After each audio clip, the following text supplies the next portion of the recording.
गंजाम जिला बुगुड़ा ब्लॉक अंतर्गत खोलखाड़ी बांकेश्वरी विद्यापीठ परिसर में ओडिशा माध्यमिक स्कूल शिक्षक संघ ओस्टा पक्षर ब्लॉक स्तरीय शिशु महोत्सव पालित हो जाइए। अवसर में उद्घाटनी उत्सव में उद्घाटक भाव बुगुड़ा एनएसी अध्यक्ष चित्रसेन प्रधान उद्घाटन करथिबा बेले बुगुड़ा ब्लॉक ओस्टा सभापति प्रसाद कुमार गौड़ अध्यक्षतार मुख्य अतिथि ब्लॉक अध्यक्षा प्रतिनिधि के नीलमाधव आचार्य, मुख्य वक्ता ब्लॉक उपाध्यक्ष मानस रंजन प्रधान, सम्मानित अतिथि भाव एनएसी उपाध्यक्षा गीतांजलि पाढ़ी, खोलखाड़ी सरपंच प्रतिनिधि उमाकांत पात्र, समिति सभ्या प्रतिनिधि कार्तिक साहाणी एवं स्कूल परिचालन कमिटी सभापति शिवाजी सामल प्रमुख अंशग्रहण करते।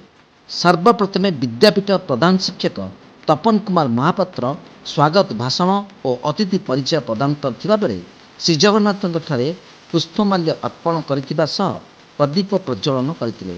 एही परिप्रेक्षी ब्लॉक विभिन्न स्कूल आसीथिबा छात्र छात्री नहीं चित्रांकन, क्विज, साधारण ज्ञान, तर्क, संगीत, नृत्य, वक्तृता, एकक अभिनय, सुंदर हस्ताक्षर प्रभृति विषय रे प्रतियोगिता होइतिला।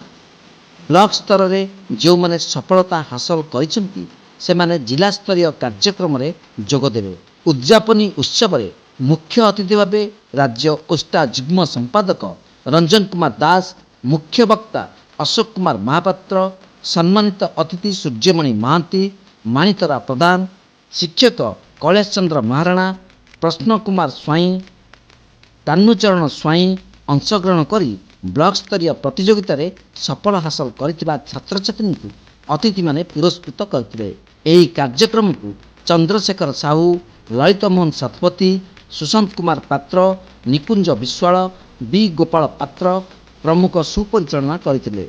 गंजाम जिला बुगुड़ारू त्रिलोचन पंडा रिपोर्ट, तीर्थक्षेत्र लाइव।